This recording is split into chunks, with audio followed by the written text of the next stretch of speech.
Et si ce que tu ressens n'était pas une réaction à ce qui t'arrive, mais une réponse à ce que tu crois de toi, à ce que tu crois du monde et à ce que tu crois de la vie. Alors c'est une idée qui peut sembler déstabilisante parce que souvent on pense que nos émotions sont dictées par les circonstances extérieures. Par exemple, je suis triste parce que cette personne m'a rejetée. Ou je suis en colère parce qu'on m'a manqué de respect. Ou encore, je suis anxieuse parce que la situation est incertaine. Mais dans tout ça, la vérité, elle est plus subtile. Ce n'est pas tant la situation qui déclenche l'émotion que la croyance qui vient colorer ton regard sur la situation. Imagine deux personnes qui vivent la même scène. Par exemple, leur partenaire ne répond pas après qu'elles aient envoyé un message. Alors la première personne qui porte la croyance « je ne suis pas intéressante » va immédiatement sentir de la tristesse, de la peur, de l'abandon et peut-être aussi de la colère. Et la seconde qui croit profondément « je suis digne d'amour et d'attention » va simplement se dire « il ou elle est sûrement occupé et je recevrai une réponse plus tard ». C'est la même situation avec deux vécus émotionnels complètement différents. Et c'est ça que je veux que tu explores avec moi aujourd'hui. Tes émotions ne sont jamais absurdes, elles sont la conséquence logique d'un système intérieur, ton système de croyance. Et je veux que tu entendes ceci très fort. Tes émotions ne sont jamais trop, jamais exagérées, jamais injustifiées. Elles sont toujours cohérentes. Toujours le reflet d'une histoire intérieure, souvent inconsciente. Alors aujourd'hui, je vais t'inviter à regarder de plus près comment ce cycle fonctionne, comment ton cerveau l'alimente et comment cela se répercute jusque dans ton énergie et ta vie spirituelle. Bienvenue dans Mystère sacré du corps, le podcast qui éclaire les liens subtils entre tes croyances, tes émotions et leur impact sur ta santé physique et spirituelle.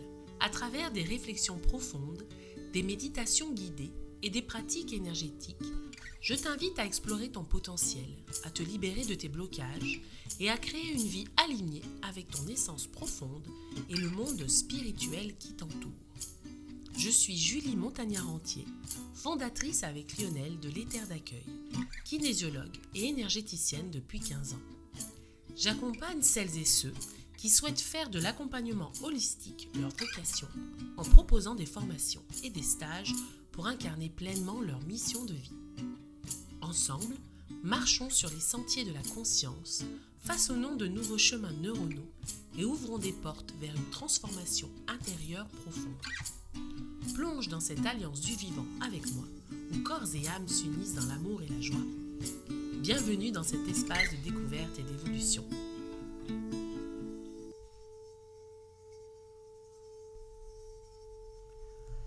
Quand on parle de croyances, on a l'impression parfois qu'elles sont abstraites, théoriques. Mais en réalité, elles organisent tout ton monde intérieur.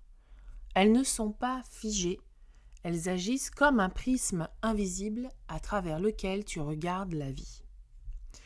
C'est un peu comme si tu portais des lunettes teintées sans t'en rendre compte. Si tes lunettes sont teintées de peur, tout ce que tu vois semble menaçant. Si elles sont teintées de doute, tout paraît insécurisant. Et si elles sont teintées de confiance, alors le monde entier paraît plus accueillant. Une croyance, ce n'est pas une simple idée, c'est une conviction profonde, souvent héritée, qui se loge dans ton inconscient, et elle fonctionne comme une racine.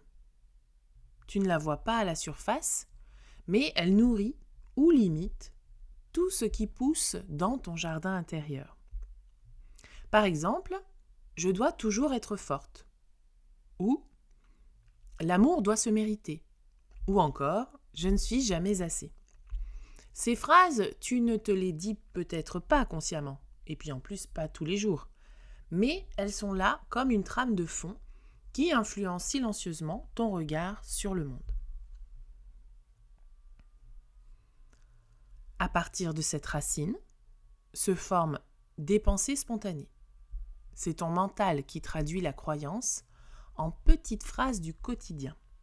Exemple, si ta croyance est « je dois mériter l'amour », ta pensée automatique sera « je n'en fais pas assez »,« il faut que je prouve ma valeur »,« si je me repose, on ne m'aimera plus ».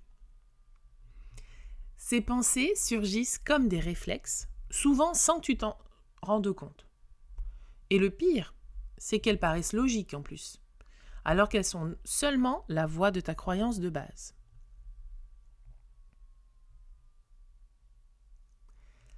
Et chaque pensée entraîne une émotion. Ce n'est pas l'événement extérieur qui génère ton ressenti, mais bien l'interprétation que tu en fais.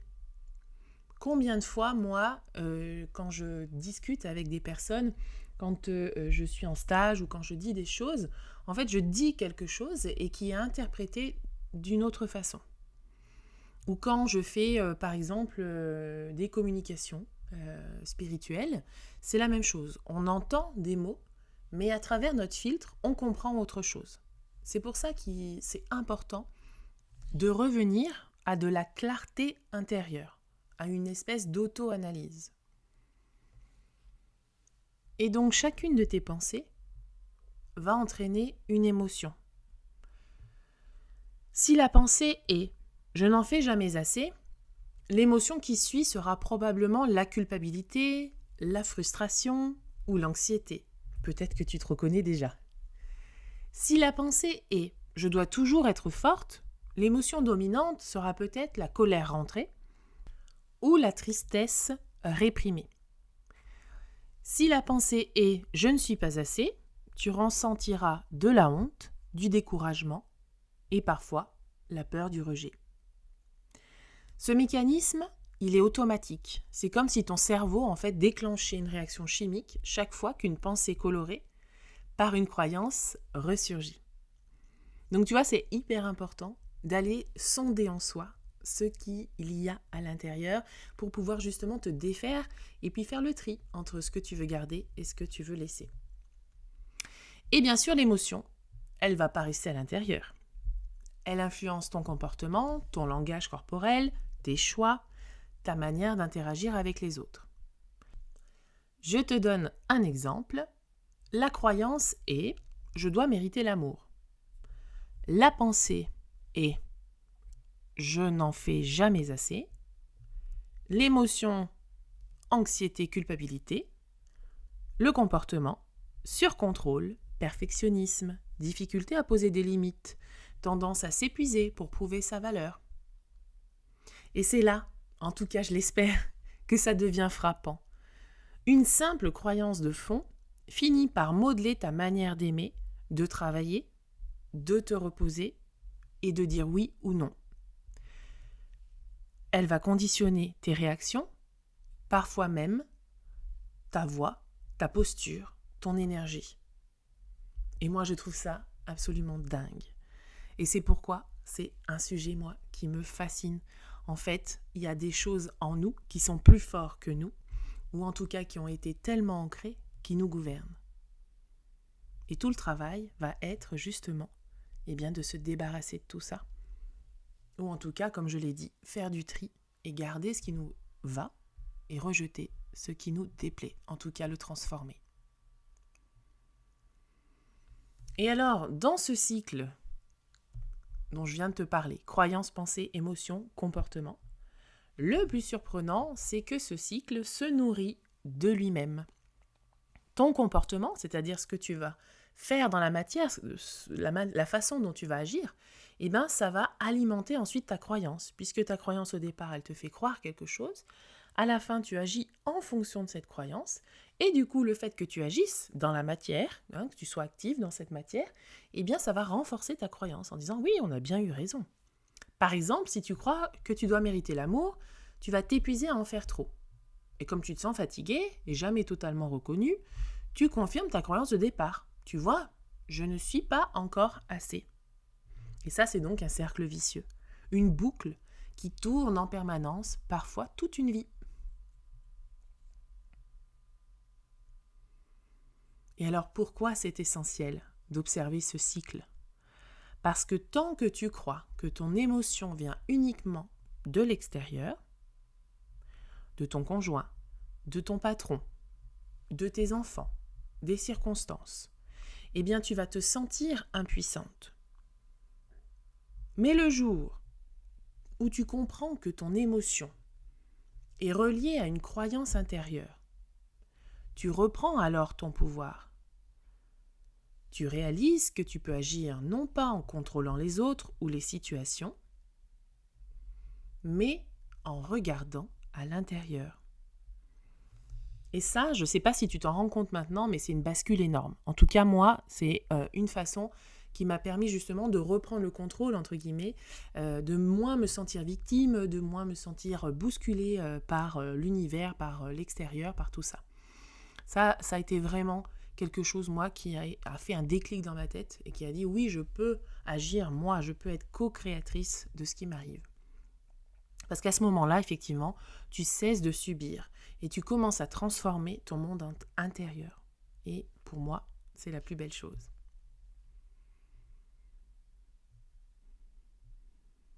Si l'on s'arrête un instant sur ce qui se passe dans ton cerveau, tu vas comprendre à quel point tes croyances façonnent littéralement ton expérience émotionnelle au quotidien. Ton cerveau, d'abord, n'est pas une machine neutre. Il n'enregistre pas la réalité de manière brute, comme une caméra ou un micro. Non, il ne fait pas ça. En fait, c'est un organe d'interprétation. À chaque instant, il reçoit des millions d'informations sensorielles, sons, images, odeurs, sensations corporelles, etc. Mais il n'en traite consciemment qu'une infime partie. Et comment fait-il pour choisir ce qu'il retient ? Eh bien, en s'appuyant sur tes croyances. On pourrait dire que tes croyances agissent comme des lunettes invisibles que ton cerveau porte en permanence.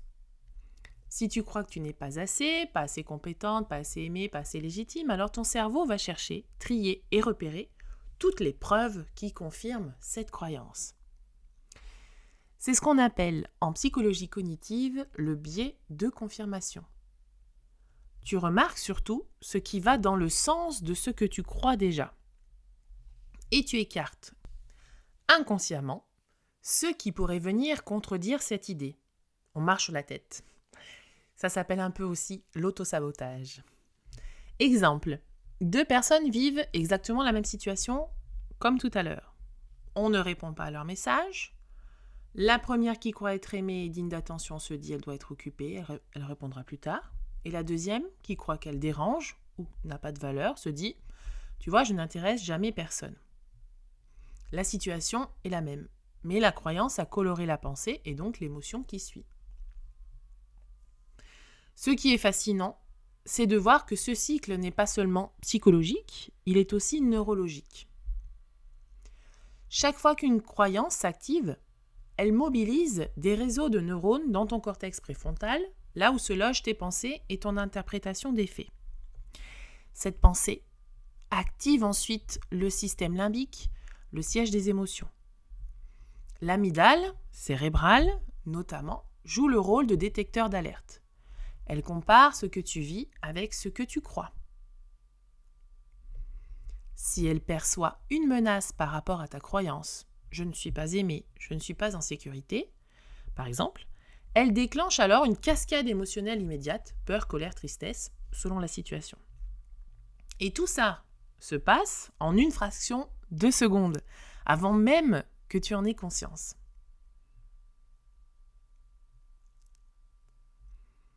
Une autre chose importante à comprendre, c'est que cette réaction cérébrale ne reste pas dans ta tête. Ton cerveau, une fois qu'il a validé une croyance et déclenché une émotion, envoie immédiatement des signaux à ton corps. Adrénaline, cortisol, accélération cardiaque, tension musculaire, respiration qui se bloque. Tu ne réagis donc jamais uniquement avec ton esprit. C'est tout ton corps qui vibre.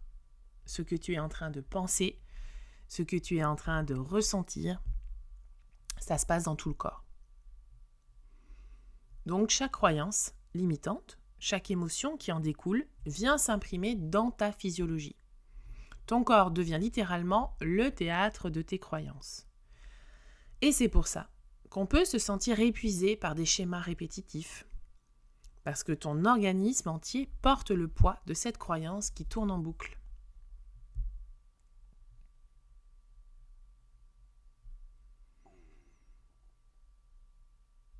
Et je voulais te parler aussi d'un autre paradoxe du cerveau.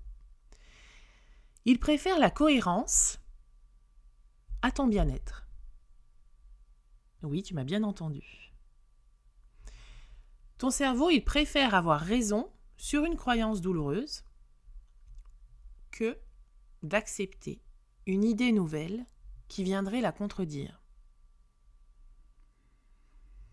Si tu crois profondément que l'amour finit toujours mal, alors même quand tu vis une belle relation, ton cerveau reste en alerte. Il scrute chaque détail, chaque micro-silence, chaque retard de message pour trouver la faille.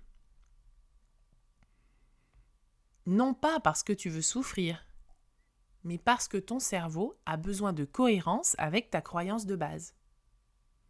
Est-ce que c'est pas complètement fou? En fait, tu peux littéralement saboter ton bonheur, alors pas du tout volontairement, on est d'accord, hein, mais parce que ton cerveau cherche à préserver son système de croyances. Et c'est là que ça devient libérateur. Quand tu comprends que tes émotions ne sont pas toi, tu n'es pas la colère, tu n'es pas la tristesse. Quand tu comprends que ce ne sont pas une fatalité, mais simplement le résultat d'un mécanisme neurologique basé sur des croyances. Alors, en tout cas pour moi, tu commences à reprendre ton pouvoir. C'est la première phase, la conscientisation.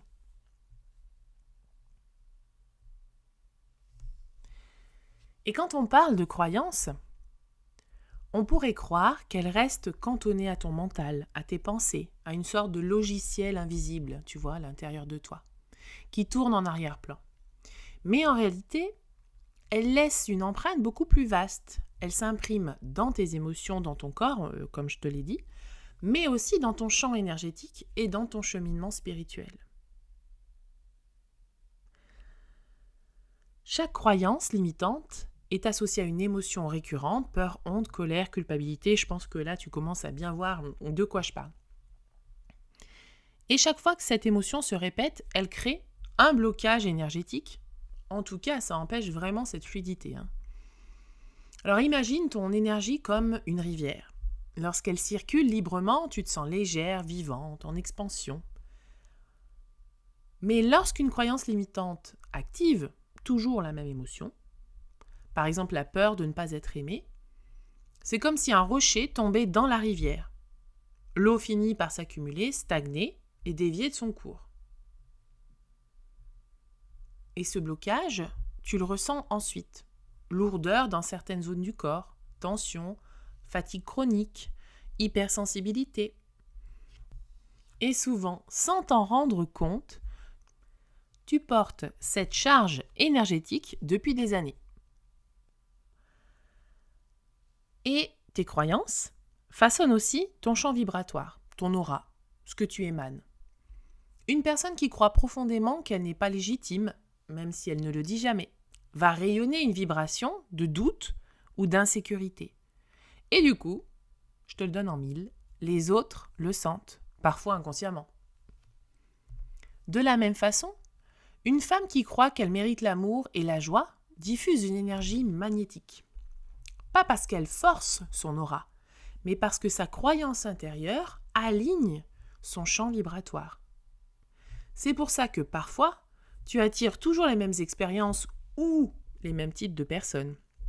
Non pas parce que tu l'as choisi consciemment, mais parce que ton champ énergétique résonne avec cette croyance.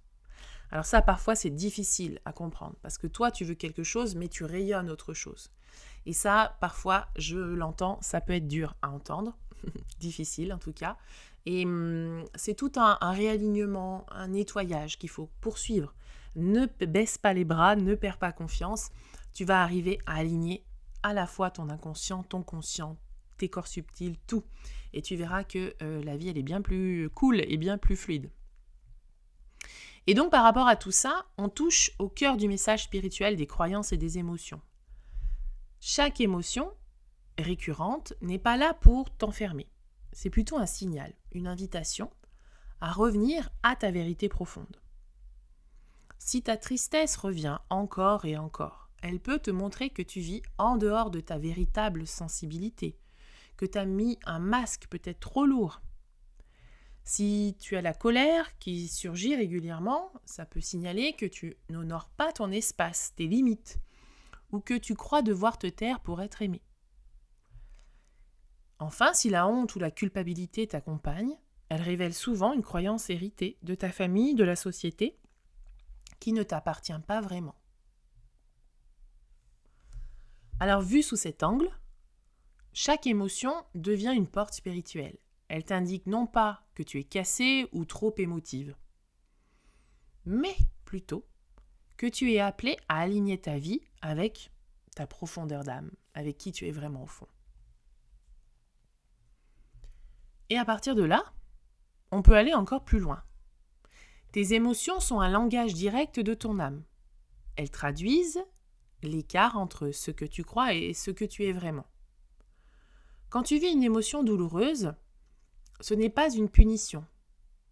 C'est comme si ton âme te chuchotait « Tu vis encore selon une croyance qui n'est pas toi. Tu t'es éloigné de ta vérité. » Et inversement, quand tu ressens une émotion d'expansion, joie, paix, gratitude, c'est souvent le signe que tes croyances actuelles sont alignées avec ton essence.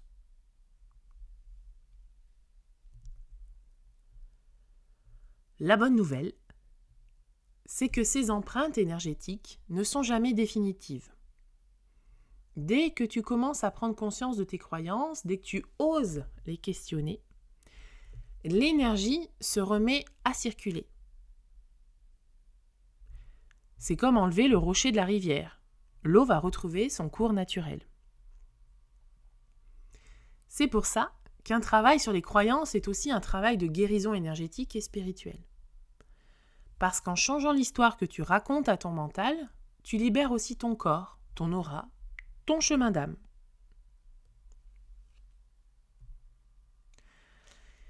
Bref, ce que je veux que tu retiennes, c'est que tes émotions répétitives ne sont pas une malédiction. Elles sont un appel sacré ou un rappel, si tu l'as déjà entendu. Elles te montrent où est-ce que tu n'es pas encore revenu à toi, à ton essence, à la vérité lumineuse de qui tu es. Et ça, c'est génial.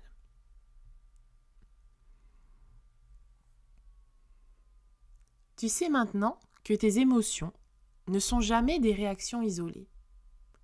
Elles ne sont pas hors de toi, elles ne tombent pas du ciel. Elles sont l'expression vivante de ton système intérieur de croyances. Ce que tu ressens aujourd'hui est le fruit de ce que tu crois depuis longtemps. Je la répète. Ce que tu ressens aujourd'hui est le fruit de ce que tu crois depuis longtemps. Mais, et c'est une clé essentielle, ce que tu ressens demain peut être transformé. Parce que tes croyances, elles, ne sont pas figées. Elles ne sont pas ton identité. Elles sont comme des vêtements que tu as enfilés à un moment donné de ton histoire. Certaines de ces croyances t'ont protégé, t'ont permis d'avancer ou de survivre. Et d'autres, aujourd'hui, serrent trop fort le corps et trop fort l'âme. Elles étouffent ta respiration, elles rétrécissent ton horizon. Alors qu'est-ce que ça change pour toi d'entendre ça ? Peut-être que tu peux déjà sentir une petite ouverture intérieure. L'ouverture de te dire que tu n'es pas condamné à ressentir encore et encore les mêmes émotions douloureuses. Il faut juste trouver la clé. L'ouverture de comprendre que ce que tu ressens n'est pas une fatalité, mais un langage. Du coup, revenir à une écoute de toi-même. L'ouverture d'entrevoir que tu peux doucement apprendre à réécrire tes croyances et donc transformer ton paysage émotionnel.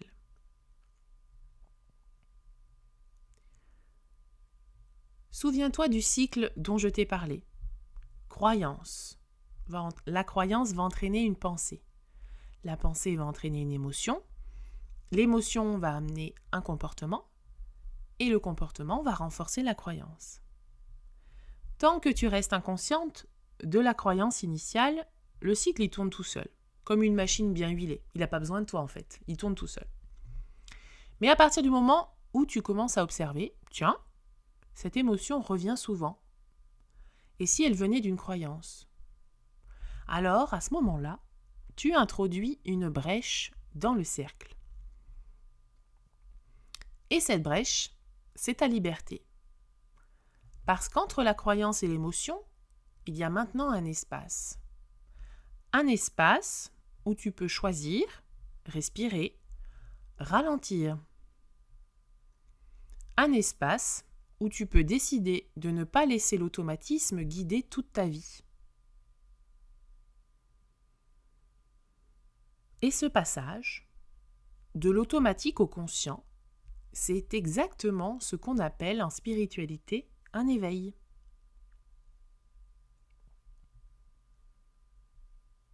Au-delà du cerveau, au-delà de la psychologie, il y a une réalité encore plus profonde. Chaque croyance limitante qui engendre une émotion douloureuse est une forme d'oubli. Un oubli de qui tu es vraiment. La honte, c'est l'oubli de ta valeur infinie. La peur, c'est l'oubli de ton ancrage divin et de ta sécurité intérieure. La colère, c'est l'oubli de ta puissance créatrice. La tristesse, c'est l'oubli de ton unité avec le tout. Quand tu les regardes ainsi, ces émotions cessent d'être des ennemis. Elles deviennent des porteuses de messages sacrés. Elles te ramènent à toi. Elles frappent doucement à la porte de ta conscience en disant « Réveille-toi, tu n'es pas cette petite croyance, tu es bien plus vaste que ça. »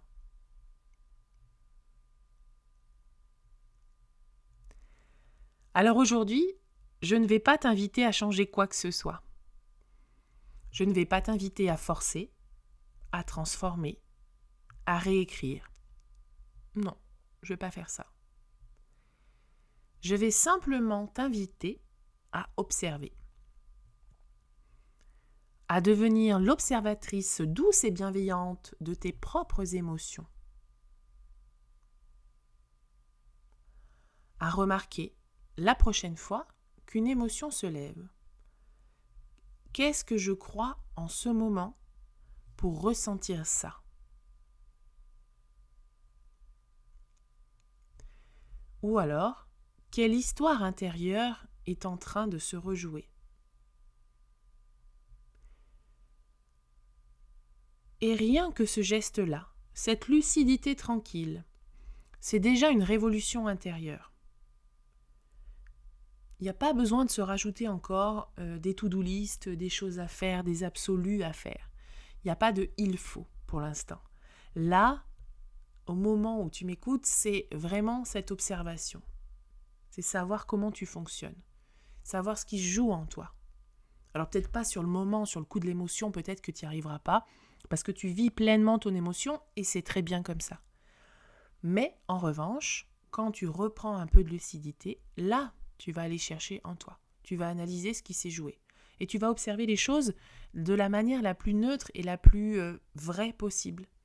Pas de faux semblants envers toi. C'est juste toi face à toi-même. Alors si par contre tu te mens, oui, là, ça va devenir plus compliqué.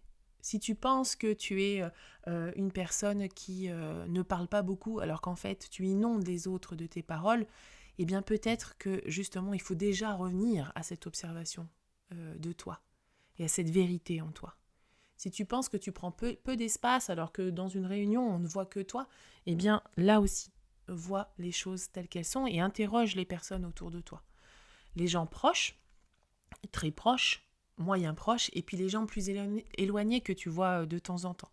Et tu vas voir, peut-être que tu seras surprise, peut-être que tu as déjà une lucidité sur toi-même, mais peut-être que tu vas aussi pouvoir apprendre de nouvelles choses.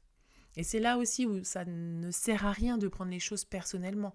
Si les autres te trouvent d'une certaine façon, ça ne veut pas dire qu'ils ont forcément raison, si tu sens que tu es vraiment en décalage avec tout ça, mais peut-être qu'il faut aller voir si c'est juste pour toi. Si c'est juste, c'est une clé. Si c'est pas juste, tu rejettes l'avis des autres. Je ne sais pas si tu vois le lien que j'essaye de faire, en tout cas l'équilibre que j'essaye de trouver dans mes paroles, pour qu'à la fois tu demandes l'image que tu renvoies et en même temps, si tu vois que la personne elle essaye de t'enfoncer encore plus, on est bien d'accord que ça c'est pas du tout bienveillant. Donc retourne-toi vers des personnes bienveillantes en qui tu as confiance et qui t'aident, qui te soutiennent. Et là tu pourras voir justement, est-ce que tu es au clair avec toi-même ? Et une fois que tu es au clair avec toi-même, là tu vas pouvoir t'analyser clairement du coup, sans faux semblant, sans masque.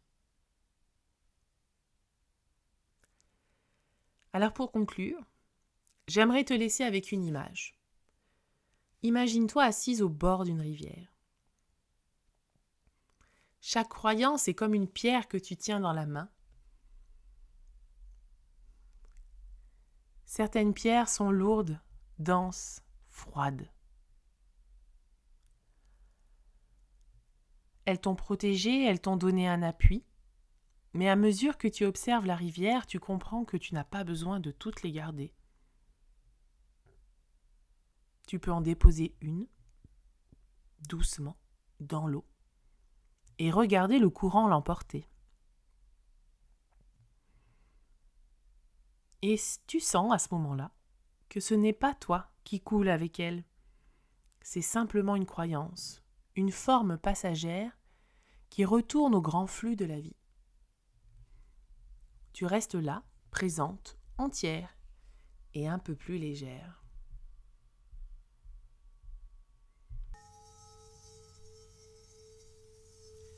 Merci d'avoir voyagé avec moi dans cet épisode de Mystère sacré du corps. Si cette exploration a résonné en toi et que tu ressens l'appel d'aller plus loin, je t'invite à rejoindre les terres d'accueil, un espace dédié à la transformation, à la connexion et à l'éveil de ton potentiel profond. Rejoins notre alliance spirituelle et bienveillante sur Facebook, sur les terres d'accueil ou sur le groupe privé Future Enquêtrice de l'âme. Tu as aussi notre Insta, Lionel et Julie, les terres d'accueil, et notre site internet www.lesterresdaccueil.fr. À très bientôt pour un nouvel épisode et d'ici là, prends soin de toi, de ton énergie et laisse briller ta lumière.